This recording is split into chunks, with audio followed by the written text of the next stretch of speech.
देशासाठी जीव ओतणारा जवान आणि गावी सुट्टीवर असताना घडलेली दुर्दैवी घटना। झारखंड येथे भारतीय सैन्यात हवालदार पदावर कार्यरत असलेले आणि पंजाब रेजिमेंटमध्ये तब्बल 12 वर्ष देशाची सेवा केलेले अमोल पंडित दळवी यांचा अपघातात दुर्दैवी मृत्यू झाला आहे। भोकरदन जालना मार्गावरील सोयगाव देवी पाटीजवळ गुरुवारी रात्री घडलेल्या या अपघाताने केवळ कुटुंबच नव्हे तर संपूर्ण गाव हादरले आहे। भोकरदन जालना महामार्गावरील सोयगाव देवी पाटीजवळ गुरुवारी रात्री उशिरा ही दुर्दैवी घटना घडली आहे। 35 वर्षीय अमोल पंडित दळवी हे झारखंड येथे भारतीय सैन्यात हवालदार पदावर कार्यरत होते।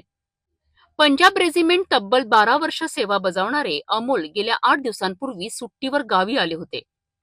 गुरुवारी रात्री गोरखेडा देवी येथे नातेवाईकांना भेटून भोकरदनकडे परत येत असताना जालनाकडे जाणाऱ्या ट्रकने त्यांच्या दुचाकीला जोराची धडक दिली।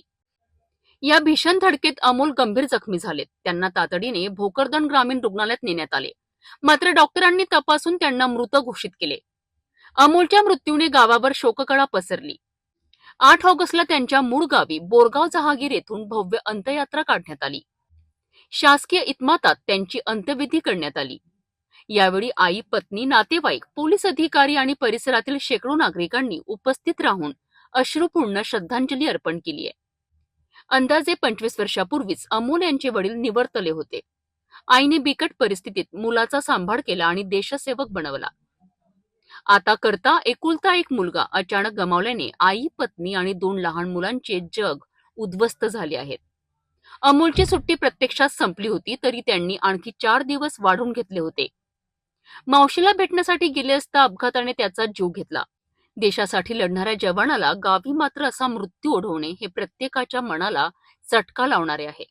भारतीय सैन्याचे गणवेश फक्त शरीर झाकत नाही, तर त्यात देशभक्तीची ज्वाला, बलिदानाची भावना आणि कुटुंबापेक्षा राष्ट्राला प्राधान्य देण्याचा संकल्प दडलेला असतो। हवालदार अमोल दळवींचं जाणं हे केवळ एका कुटुंबाचं नुकसान नाही, तर आपल्या देशाचंही मोठं नुकसान आहे।